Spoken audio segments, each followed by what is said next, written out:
Hello, my dear addict friends. My name is Emily Sussman, and welcome back to my ever expanding virtual universe of true love here. Today, we are going to do something very different than the videos and the series I have posted so far. This is a feature I am kind of calling just to myself grab bag because it's kind of random. But really, what I think it's going to end up being is where I pick out articles, books, media from the mainstream, what we might call the mainstream, that support what I am trying to propose on this website, in my practice, with my work with clients in recovery, which is trying to spread a message of love, specifically true love, forming a relationship with the true love inside you that connects you to all the true love around you. Doesn't that sound nice and like a rainbow colored utopia? Yes, well, that can actually be your day to day life. Feeling connected, feeling feelings of love, feeling really great in your own skin because of the positive connection you have with yourself and the world around you. Okay, so long story short, I came up with an article I want to talk about today. And this article would not have been possible for me to find without my crazy true love rooted hobby.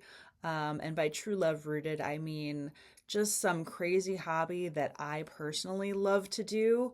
That probably nobody else really understands unless you are a hardcore um, fashion slash vintage magazine addict like I am. So one of my, crazy things is that I buy secondhand, obviously, really old vintage women's magazines, like from the 70s and 80s. I grew up reading them. I want to read them again, even go back even further from the era of like when I was born. And so I was virtually flipping through, I kid you not, the June 1979 issue of Cosmopolitan Magazine, which, did you know that there are ASMR YouTubers who will spend upwards of a half an hour making a video of them just flipping through magazines, a certain issue at a time. So that's what, sometimes I don't even have to buy the magazine on eBay. Sometimes I can just read them virtually watching these crazy YouTube videos.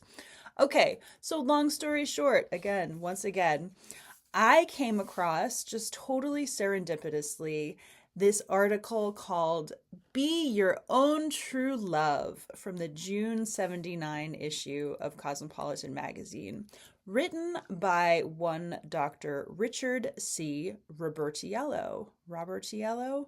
I don't know, but apparently he was a psychologist in and around the New York City area back in the day. He's long since deceased, but I did look him up.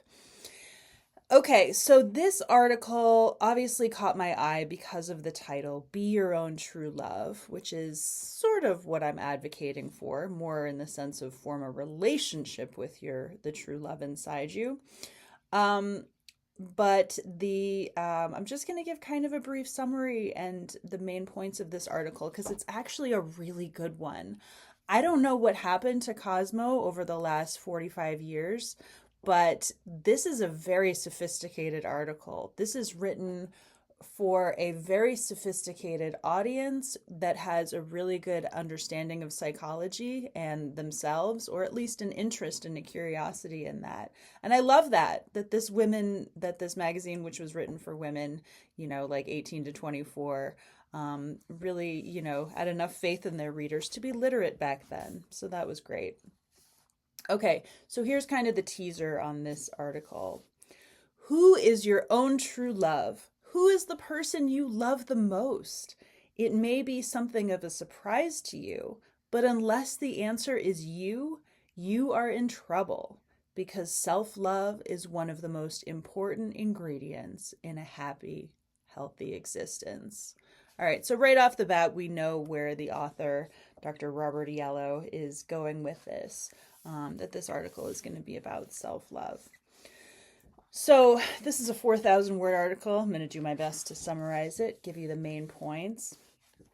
So he starts out talking about two sort of definitions of self-love, one of which is actually not really self-love.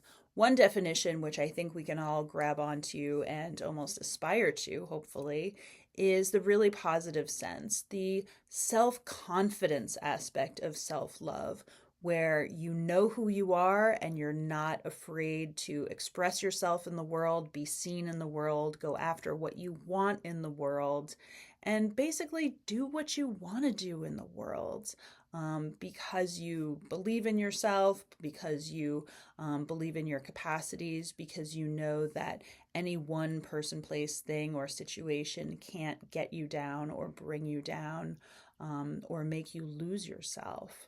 Okay, so that's the positive sense that we're all going for. The negative sense he talks about a lot is grandiosity.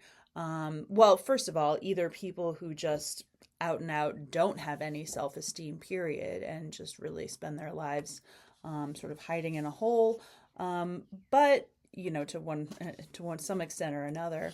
But then the other, sense of it, grandiosity, being those people who really overcompensate for the lack of self-esteem they feel inside. We all know those people, right? Or we've all been those people at some points, where we just have to lord it over other people in order to feel important. What other examples does he have?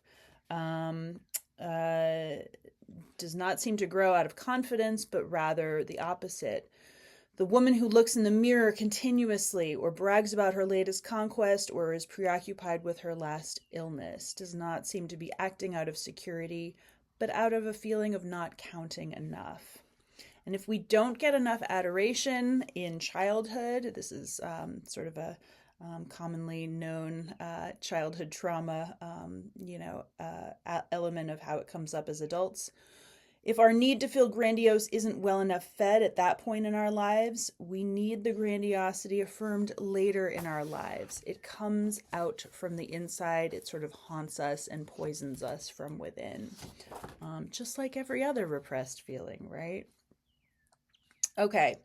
So now he goes on. We can see how a poor self-image can lead us to deny our self-worth. We turn outward and try to supply us through others the shortcomings we feel in ourselves.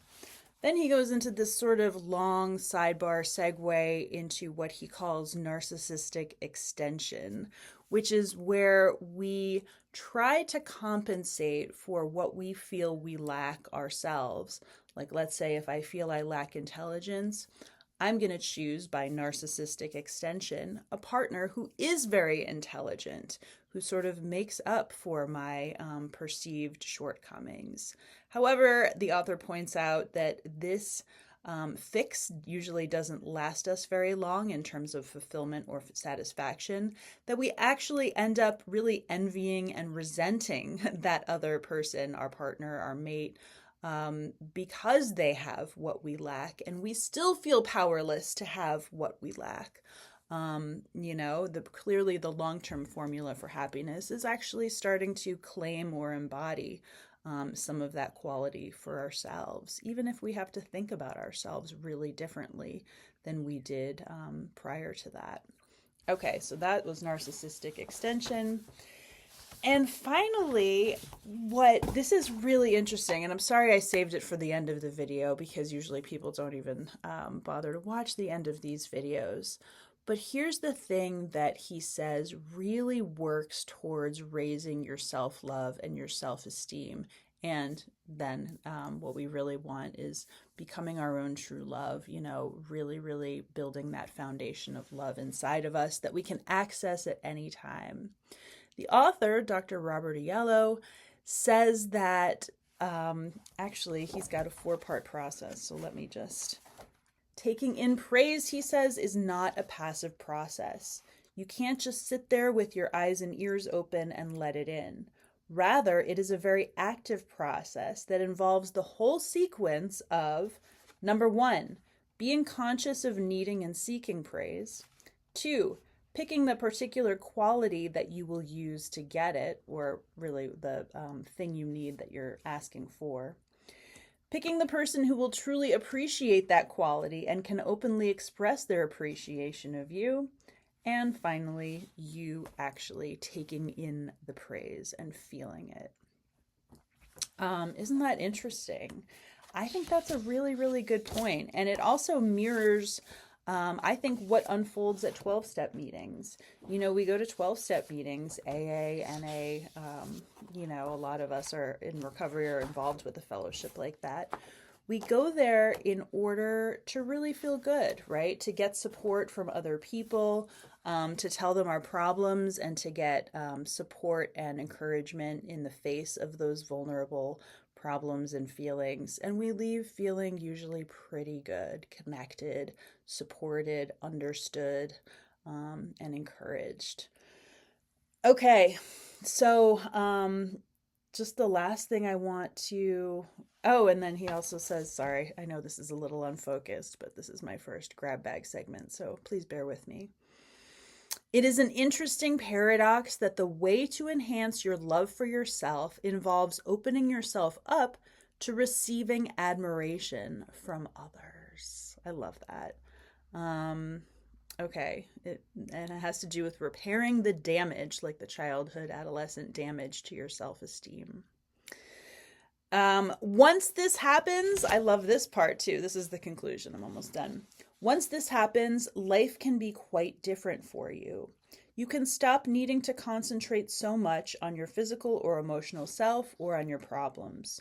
You will be much more free to take energy you invested in paying attention to yourself the wrong way, by being self-centered, worrying about your appearance, your health, your acceptability.